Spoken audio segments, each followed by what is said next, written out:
historia del arte de los años 80 es una historia que no le falta mucho para concluir, puesto que lo que se ha ido estudiando y transmitiendo hasta fechas recientes es la historia de los 80 basada en las prácticas artísticas pictóricas. Se hablaba mucho de la movida, de la despolitización y mercantilización de las prácticas artísticas. Lo que no se ha estudiado es que paralelamente a ello pues había otras prácticas.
Cuando llega a Madrid, pues le interesa todo, de que no se pierde ni una inauguración de teatro, ni de conciertos,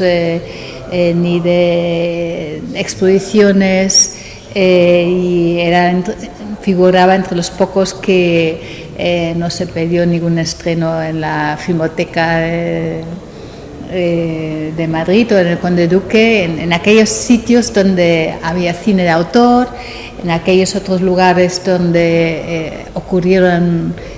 conciertos de nueva música, como en el aula de música de la Universidad de Madrid, en su momento dirigido por Llorenç Baber y Fátima Miranda. Entonces era un joven que se movía en distintos ámbitos, pero con lo que soñaba era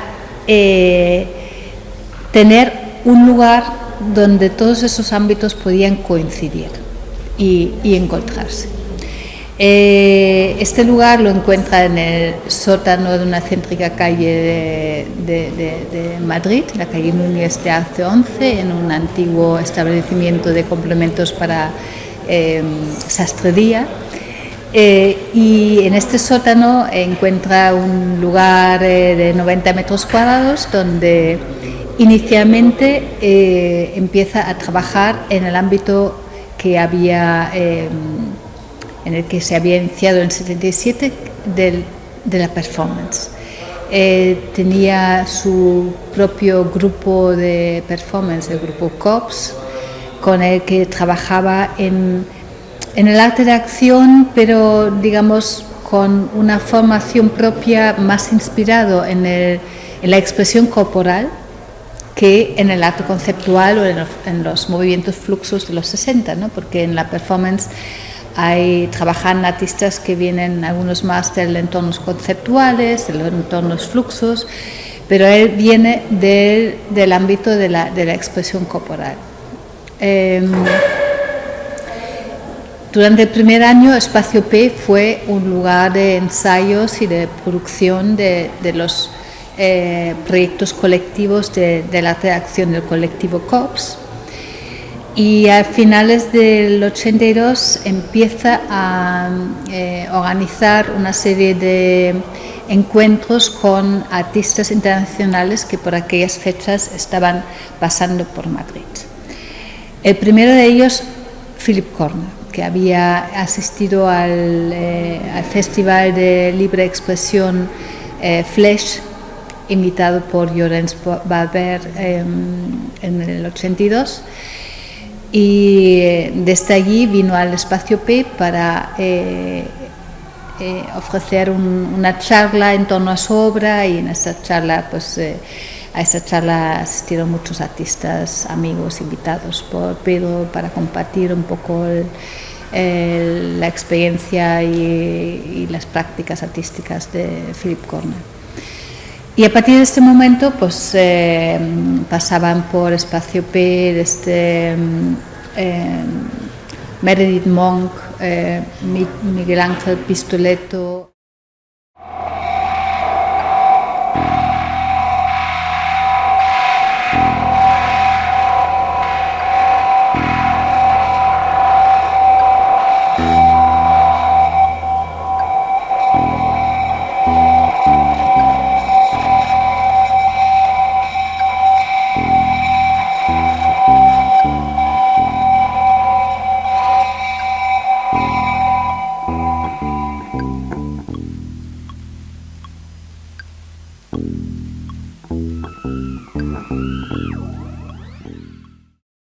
Iban aconteciendo exposiciones de arte postal, de fotografías relacionadas con la acción, incluso de pinturas. Había una exposición de estudio de artistas de 5 pintores que trabajaban durante unos meses, digamos, trasladando su estudio al Espacio P. Entonces era como una especie de open studio donde los pintores trabajaban y la acción del trabajo pictórico era, digamos, el objeto de la exposición, y el diálogo entre los pintores y los visitantes que pasaban por el Espacio P. Hubo exposiciones de Attilio Bonanova, empezaban a venir artistas para ofrecer conciertos, y un concierto en una salita de 90 metros cuadrados implicaba que el público estaba sentado entre los instrumentos, pero todo esto no importaba para nada, sino el hecho de vivir desde la proximidad el propio proceso artístico a través de una acción, a través de un concierto, a través de una instalación, pues ahí estaba el punto, ¿no? Y todo ello digamos, las actividades del espacio P estaban por una parte financiados por las actuaciones de COPS, porque todo lo que se obtuvo de ingresos de las acciones de COPS, que en su momento eran muy numerosas, entre intervenciones en Arco desde la primera feria del 82, hicieron las esculturas vivas en el Museo de Esculturas de Valladolid, pasaban por muchos festivales, estaban en Rock Ola y en distintos lugares de culto de la nueva música y de Madrid. Entonces, por una parte, compartían ahí los gastos de alquiler, por otra parte, una de las actividades básicas que mantuvo el espacio P durante los 17 años de su funcionamiento eran las clases de performances de Pedro Garel. Y Pedro solía trabajar con sus alumnos en cualquier situación y cualquier entorno. Lo importante era, hubiese lo que hubiese, que el trabajo performativo siempre integraba cualquier intervención de otros artistas en ese espacio. Y de lo que, digamos, una de las características de esas clases de performances de Garel consistían en que los alumnos aprendiesen a partir de la propia excepción y del autoconocimiento, pues desarrollar su propia presencia, no solamente corporal, sino en todos los sentidos, la presencia del individuo en el espacio, la interacción de la persona con el espacio, y a partir de esta interacción entre espacio y cuerpo, pues generar o entrar en un proceso de transformación de este propio espacio, porque el espacio no solamente es algo lo que marca la arquitectura del lugar, sino también lo que marca la presencia de los individuos y la forma de generar comunidad o generar no solamente un espacio.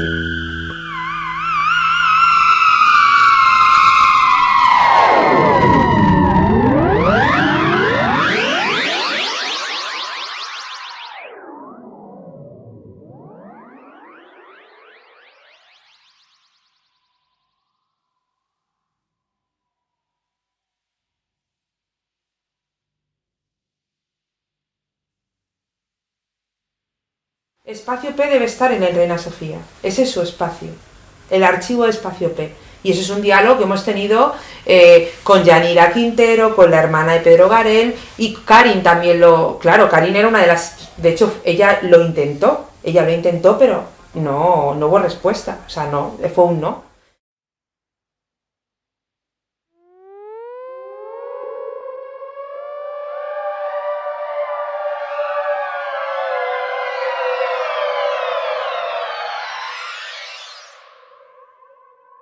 El archivo de Espacio P falta por ponerlo en valor. Primero porque es un archivo que ahora mismo está en el Archivo Provincial de Tenerife, que no tiene accesibilidad a través de una web, más allá de lo que sí, efectivamente a través del proyecto Boremetur hay mucho digitalizado y se puede acceder, pero o sea, tú entras en el Archivo Provincial de Tenerife y no hay nada, ni se puede acceder, está, como se puede decir, un poco aparcado, almacenado, ¿no? Y eso tendría que ser una cosa de accesibilidad fácil a la comunidad artística, investigadora y público en general. Entonces su lugar tendría que ser, y espero que en algún momento tendría que ser Madrid. O un espacio, un centro de arte de relevancia, podría ser Barcelona, ¿no? Pero bueno, en principio la idea es que estuviera aquí. Entonces eso está relegado, y si eso no se mueve, y eso le hablo yo con la hermana,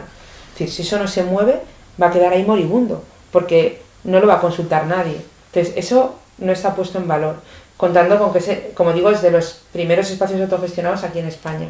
Y sobre todo el recorrido, porque el recorrido de Espacio P fue mucho tiempo. Medialab Madrid, la etapa que dirigió con Luis Rico es una etapa cortita, ¿no? Pero Espacio P tuvo un recorrido muy largo, y eso está ahí relegado. Y el archivo de Medialab Madrid, pues estamos en ello, o sea, la apuesta es, con todas las dificultades que hemos tenido, que han sido todas y más, es que en breve vea la luz, se publicite, se difunda y sea un espacio vivo, abierto y de consulta y de difusión. Realmente es un poco su sueño era ese, ¿no? Que todo esto estuviera... O sea, ella siempre ya en todos los proyectos que ha trabajado era como, bueno, pues hago una exposición, un catálogo tal, pero que después esté todo en abierto, o sea, era la accesibilidad de todo ese trabajo. Entonces, bueno, yo creo que un poco el compromiso de todos los que hemos pasado por su vida, en mayor o menor medida, es poner en valor, no solo por ella, por su trabajo sin duda, sino por aportar eso al mundo de las artes y la cultura, que es mucho y que es material muy bueno, muy potente, que al final construye nuestro relato de las artes en unas décadas fundamentales, tanto para la transición de lo analógico a digital, como en todo el recorrido del arte con los nuevos medios y lo digital.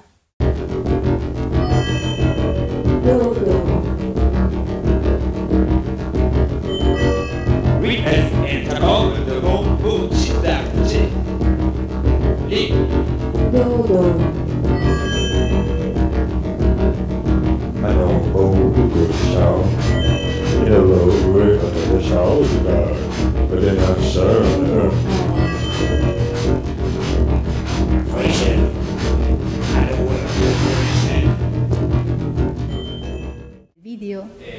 las instalaciones, todo eso se convirtieron en parte de las acciones, de las interacciones de los alumnos con los elementos de su entorno, visuales o sonoros, y en ese sentido también las interacciones de los artistas de distintas disciplinas. El espacio P en ese sentido se convirtió muy rápidamente en un punto de encuentro entre artistas que dentro de los distintos ámbitos y disciplinas lo que tenían en común es el trabajo con estructuras abiertos, con códigos abiertos, sean estos códigos vinculados a la palabra y a la literatura, a la música, al cine.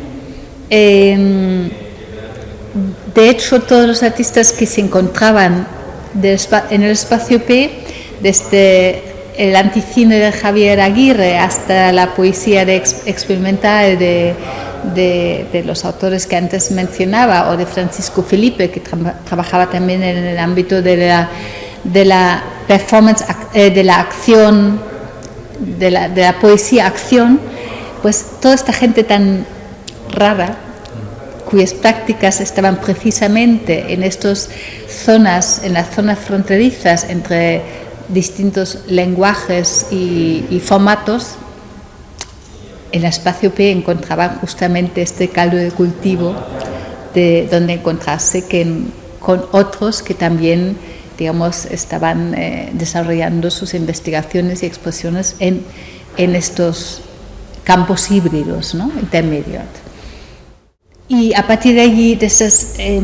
aproximaciones, surgen colaboraciones muy interesantes de fotógrafos como Eduardo Momenye o de Fernando Suárez Cabeza,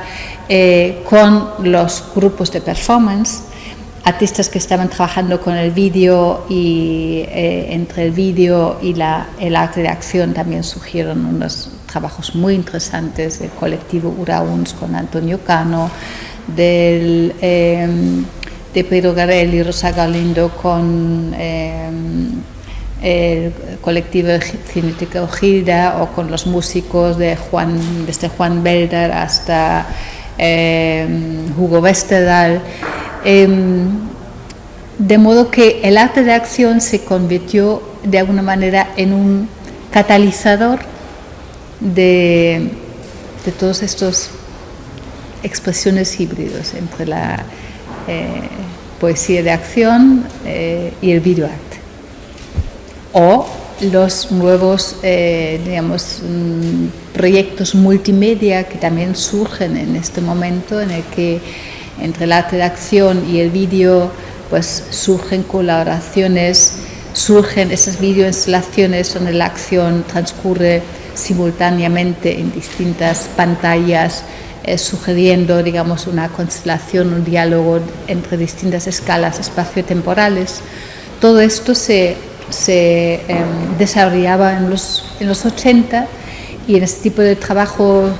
era muy importante la colaboración, el sentido colectivo, porque cada uno sabía que necesitaba del otro para desarrollar sus proyectos. El que venía con la cámara de vídeo y quería hacer videoarte, pues tiraba de los músicos o tiraba de los performers. Los performers pues tiraban de los fotógrafos y de los músicos o de la gente del vídeo, y surgieron trabajos muy interesantes en estas constelaciones colaborativas, donde cada uno se ponía al servicio de los demás, de los proyectos de los demás, y donde también no solamente se compartían ideas y proyectos, sino también las herramientas de creación. Cada uno tenía algo. Uno vino con la cámara de fotografía, el otro vino con la cámara de vídeo, el otro tenía un teclado electrónico, un sintetizador que también lo llevaba al sótano de Espacio P, otro vino con su primer ordenador personal, como fue Juan Antonio Yeo, que fue el primero que introdujo el Commodore Amiga y estos distintos ordenadores personales que surgen al principio de los años 80. Y bueno, había un libro de instrucciones del uso técnico del aparato, pero todo lo demás era como un libro blanco donde la investigación de unos y otros, y también el reconocimiento que con el ordenador no solamente puedes escribir, sino también puedes crear imágenes y puedes hacer sonido. Cuando antes tú necesitabas un instrumento determinado para hacer sonido y otra herramienta muy distinta con lo que podías pintar, pero no podías sacar sonido. Y la primera vez tienes un instrumento con el que puedes hacer una y otra cosa, lo que también fomenta la colaboración entre artistas con distinto background, con distinta experiencia y conocimientos de prácticas y tal. Y bueno, toda esta serie de elementos conforman una constelación absolutamente productiva y muy fructífera en esos años 80, ¿no? Donde institucionalmente esto no existía. Los museos se dedicaban a la pintura, los teatros a lo que era suyo, las salas de conciertos a lo que era la música, pero encontrar un espacio donde todo eso podía confluir para generar nuevas prácticas, pues no existían ese tipo de lugares, exceptuando el Espacio P de Madrid, el Metrónomo en Barcelona, eso sí, pero eran, digamos, lugares bastante insólitos, ¿no? En este panorama general en lo que se celebraba el retorno a la pintura, y donde incluso cosas como la fotografía como expresión artística y galerías que fueran sensibles y abiertos a exposiciones fotográficas era una excepción. Había la galería alrededor y poco más.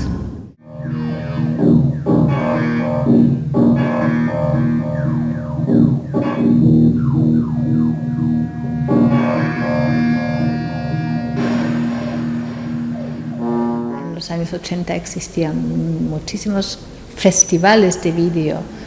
en el entorno incluso nacional e internacional, donde pues era muy fácil de mover proyectos a través de correos. que era mucho más fácil que mover una escultura o una obra pictórica, y además tenías unos canales y unas plataformas como punto de encuentro y exhibición de las obras, donde se movían mucha gente. Y de hecho, gracias a la distribuidora de vídeo, pero también gracias a este entorno de performance que se mantuvo vivo incluso en el ámbito internacional, a pesar del revival de la pintura, se movían con mucha habilidad los artistas cercanos al Espacio P, los artistas que Espacio P distribuía a través de AVA Alliance Video Art, que fue una distribuidora que nace en el 80, a finales del 84, principios del 85, también entendido como un proyecto colaborativo entre Grita Insam de Viena, que el 235 Media de Colonia, que era una distribuidora de videoarte, Time Best Arts en Holanda y Soft Video en Italia. Así que la idea de trabajar en red ya en esos entornos autogestionados por los artistas en aquella época era muy importante, porque era una manera de apoyarse mutuamente y generar estructuras donde se podía, pues, compartir. Entonces, entre Fluxus y Punk, la cultura de do it yourself tenía que ver con los nuevos formatos y los nuevos canales y estructuras de producción y distribución, por una parte. Y ahí falta también, muy importante, todas las actividades de mail art que se estaban organizando por aquel entonces, porque el mail art era una estructura autoorganizada muy importante, y para mí la historia de net art empieza con el arte postal a partir de los años 60, ¿no? Bueno, y el Espacio P evidentemente daba visibilidad y era unos pocos puntos de referencia donde podías encontrar material sobre ese tipo de prácticas. La segunda línea importante dentro del proyecto curatorial era la relación entre el arte de acción y el audiovisual. Puesto que desde las primeras manifestaciones, desde la propia historia del videoarte, incluso la historia de la performance, está muy relacionada, porque los artistas de la performance documentaban sus primeras acciones en vídeo, y dos de los padres del mundo del videoarte eran artistas fluxos, muy comprometidos en la performance, como Wolf Fostel, que por cierto tenía el Museo Fostel en Malpartida desde mediados de los años 70, creo que es 76, que es cuando inauguró, y fue uno de los visitantes habituales de Espacio P, que existía muy buena relación entre Fostel y Pedro Garel. Entonces me pareció interesante desarrollar una línea donde la relación entre vídeo y performance inicialmente se plantea utilizando el vídeo, también la fotografía, para documentar una actividad artística efímera, como es el arte de acción, pero muy rápidamente los artistas se dan cuenta que más allá de la documentación de una acción, pues a partir de los procesos de la postproducción se podía articular, pues, un lenguaje propio en la que confluían otros elementos. Y relacionar en esta relación arte de acción, performance, arte de acción y artes audiovisuales, pues podemos observar desde el registro en blanco y negro de las acciones de los años 70 de Ulay Abramovic, de Peter Weibel, de Barbara Hamann y de otros muchos artistas. En los años 80 pues se desarrolla unas manifestaciones artísticas híbridas que nos llevan a la acción multimedia, donde vídeo y acción comparten el mismo escenario para explorar nuevos parámetros espaciotemporales, otras narrativas donde se explora las simultaneidades de acciones que aunan pues, presente, pasado y futuro en otras constelaciones. Puede utilizar imágenes de la televisión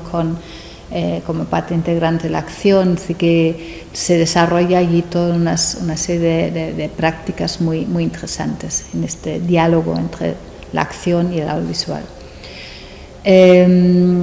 La tercera línea está relacionada con la cuestión de género, porque las mujeres artistas contribuyeron de una manera muy destacada y muy propia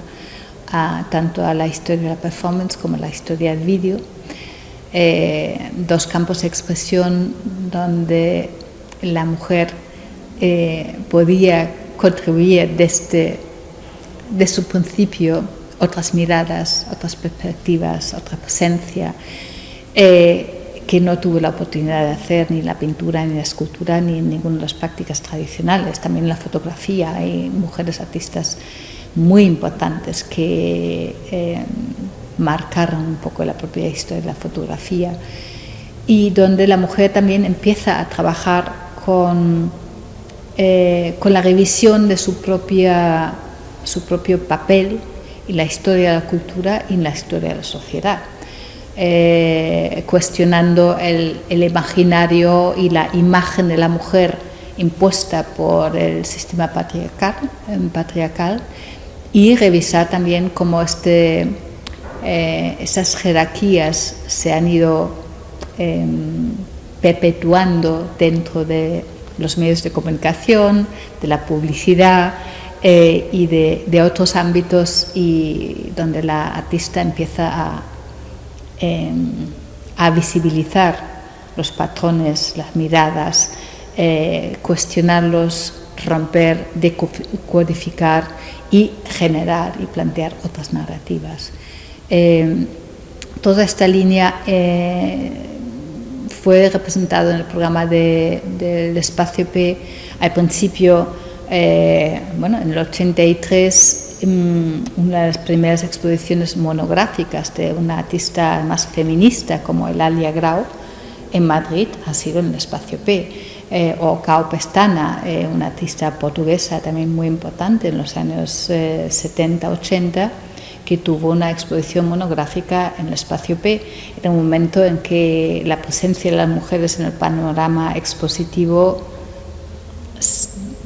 seguía dejando mucho que desear. Y dentro de la distribuidora Alliance Video Art también había todo un programa de vídeo de mujeres en el que participaron algunas de las figuras históricas del arte feminista propiamente dicho, que es Valia Export o Ulrike Rosenbach, o Cao Pestana, la artista de performance y vídeo de Portugal, y que fue una línea que en los años 80 era importante dentro del panorama, en el programa de actividades Espacio P. Y la otra línea importante es todo aquello que visibiliza el tránsito de la era analógica a la cultura digital.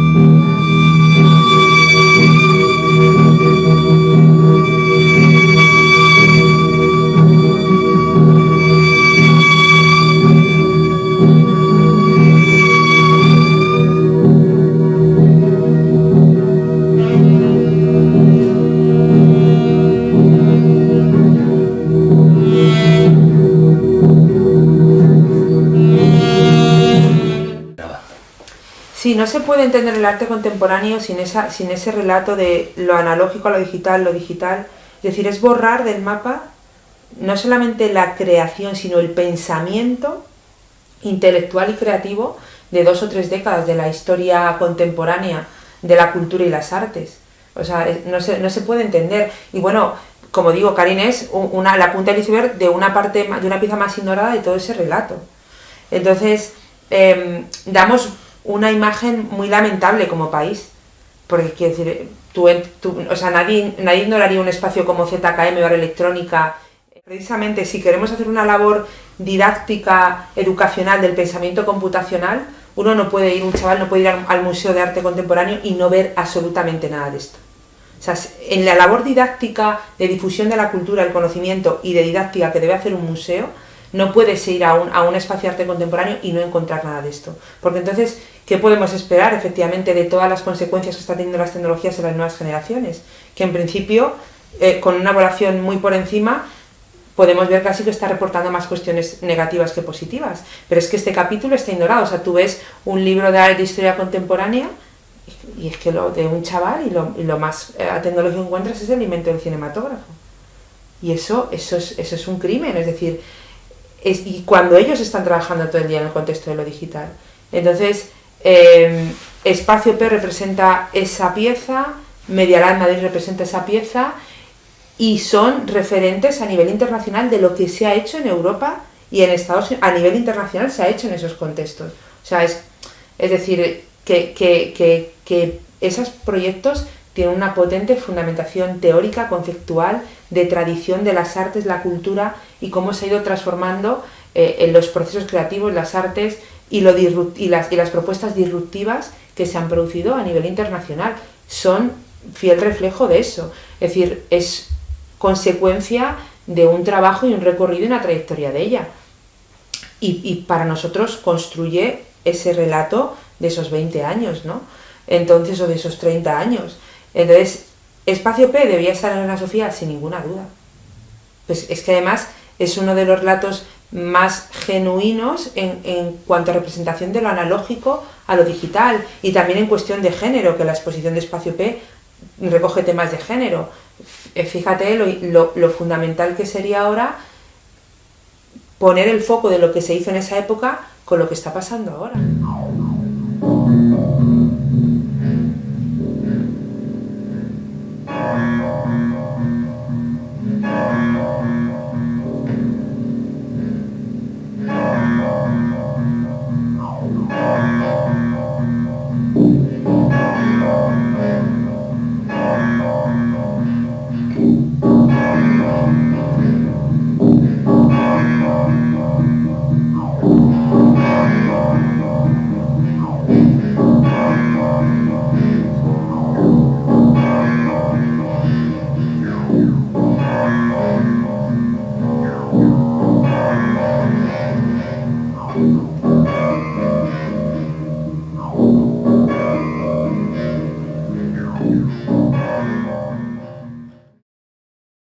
Trabajo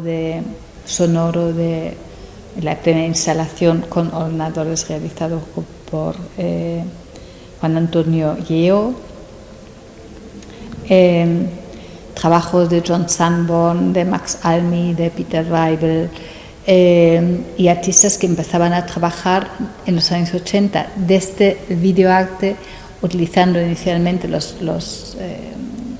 entornos de la postproducción digital. Los primeros equipos de postproducción digital, digamos, en el ámbito profesional, televisivo y publicitario, entran en el 86 en los estudios de producción. En aquel momento, los profesionales de la televisión o publicidad sabían mover una cámara, pero no sabían trabajar con una paleta gráfica digital, y empezaban estos grandes estudios de televisión y de producción audiovisual a recurrir a los artistas plásticos para que trabajasen con ellos y contribuyesen un poco al desarrollo de un lenguaje y unas aplicaciones propias de vinculada a la producción digital. Y es así como artistas como Juan Carlos Guillor o Piru Garel en Madrid empiezan a tener acceso a ese tipo de equipos para poder desarrollar su trabajo artístico a cambio de enseñar a los informáticos y a los operadores habituales de televisión a trabajar con esos recursos gráficos digitales. Y esto pasó en España y pasó también en el ámbito internacional. Digamos, hay una primera aproximación entre los artistas visuales y los informáticos en los años 60 en Estados Unidos y en los años 60 también en el Centro de Cálculo de la Universidad de Madrid, donde los matemáticos informáticos invitan a músicos, a pintores, a escultores, a poetas y a arquitectos a trabajar con los ordenadores, los primeros ordenadores IBM que tuvieron en el Centro de Cálculo de Madrid. Lo que pasa es que en aquel momento el acceso era muy restringido, el trabajo dificultoso y el resultado de esos trabajos pues eran plóteres. Pero el gran boom que surge cuando se abre el mercado a la electrónica audiovisual y informática, pues es en los 80 en España, y ese momento confluye con el surgir de otro tipo de prácticas y dinámicas, tal y como expliqué antes. Y me parece importante dentro de la exposición también mostrar que este tránsito de la era analógica a la cultura digital no solo estaba propiciado por el mero hecho de tener acceso a ese tipo de tecnologías, sino también de haber vivido y trabajado conceptualmente ya con el concepto del código abierto. Este código abierto se encuentra en la poesía experimental, igual como en estructuras sonoras abiertas a la improvisación, en el arte de acción y en otras prácticas artísticas. Y la idea del código abierto que encontramos en la poesía, en la música, en el arte de acción y en todas estas estructuras colaborativas fueron tan importantes a la hora de vivir conjuntamente y experimentar ese tránsito de la era analógica a la cultura digital, como lo fueron las propias herramientas de uso, ¿no?, que tuvieron los artistas entre manos en aquel momento.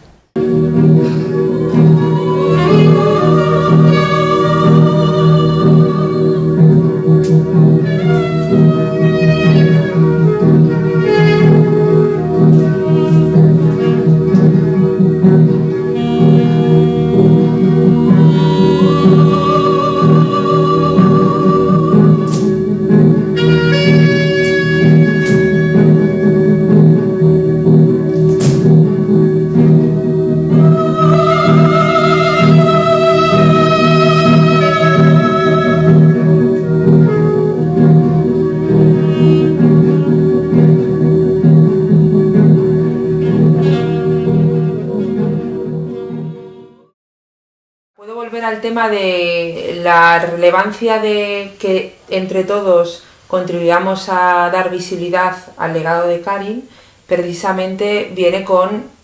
conformar ese relato que está sin contar y sin representar en las instituciones de arte contemporáneo, en los libros de texto de historia del arte, etcétera, que está sin contar, ¿no? Todo lo que representa el arte español que no está contado y que pasó y que fue realmente lo disruptivo y que fue realmente lo que abrió otros lenguajes y que tuvo un papel fundamental, como decíamos, en el tema de género, ¿no? Yo esto lo leía cuando revisaba temas de Bally Sport y de las artistas de videoarte y performance, que precisamente por ser un lenguaje curiosamente, el Reina Sofía hizo una exposición sobre los inicios del videoarte y ahí estaban representadas unas cuantas mujeres de la performance en el videoarte. pero luego eso se quedó, bueno, pues ahí en el archivo y no tiene, es curioso que dedique una retrospectiva al nacimiento del videoarte, el principio creo que se llamaba, y en ese cuaderno didáctico venía a decir que precisamente la oportunidad de las nuevas tecnologías del vídeo y la performance, pues que eran lenguajes, toda esa implicación con las tecnologías, eran lenguajes sin tradición y que por tanto eran lenguajes libres en los que las mujeres podían experimentar sin esas referencias patriarcales, masculinas, etcétera, ¿no? Que era ahí su espacio, ¿no? Todo eso está sin representar en el arte contemporáneo, en nuestras instituciones, en lo que he llamado el arte español, ¿no? Como comentabas, de ese formalismo abstracto y de toda esa tradición de arte español contemporáneo, y que ¿dónde está todo esto? La pregunta es ¿dónde está esos inicios de videoarte? ¿Dónde está todo ese trabajo experimental de la performance y el videoarte? ¿Dónde está todo ese diálogo de juego entre lo analógico y el salto a la digital que se produce en Espacio P, que es realmente lo que ha marcado una historia nueva y disruptiva del lenguaje y el arte contemporáneo? ¿Dónde está todo lo que se experimentó y todo lo que se trabajó en Medialab Madrid? Porque realmente era como un juego, porque realmente las exposiciones no eran solo exposiciones, eran espacios de conferencias, eran talleres ciudadanos,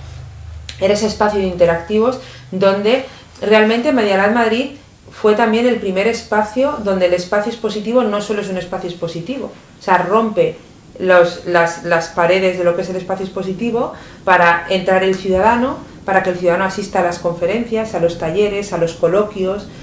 que haga sus propuestas y se desarrollen sus propuestas que luego terminen en propuestas expositivas. Todo ese juego, todo ese atrevimiento, Medialab Madrid también fue un gran espacio de atrevimiento, porque estaban experimentando con tecnologías que acababan de llegar a España, de hecho se daban los cursos de formación para los artistas y todo aquel que quisiera apuntar de esas primeras tecnologías interactivas y todo esto que conocemos tanto de Processing y Arduino, etcétera, ¿no? Todo eso, ¿dónde está? Todo eso no está contado.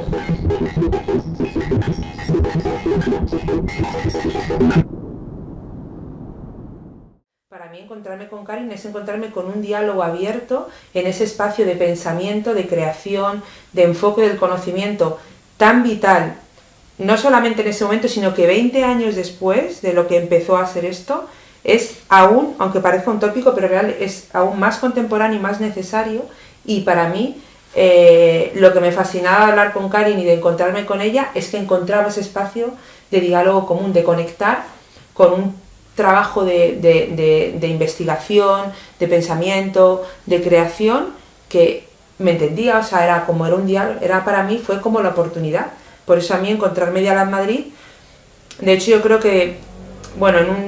cuando ya supe un poco todo su tema de salud y demás, yo decía, para mí ya esto es un proyecto de vida académica, o sea, trabajar con esto porque para mí ya conecta con una línea que procuro que sea coherente en el trabajo de investigación, académico, etcétera, ¿no? De pensamiento. Para mí encontrarme con Medialab Madrid fue conectar con un proyecto de vida académica que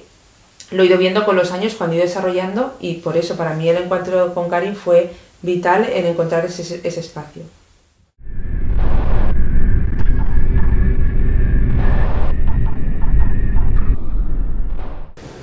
A modo de conclusión, me he dado cuenta de varias cosas cuando hicimos todo ese trabajo de recuperación del archivo Espacio P, que ahí tengo que añadir también que esta exposición solo ha sido posible porque tuvimos 4 años de investigación de este archivo. Es una exposición basada en un proyecto de investigación.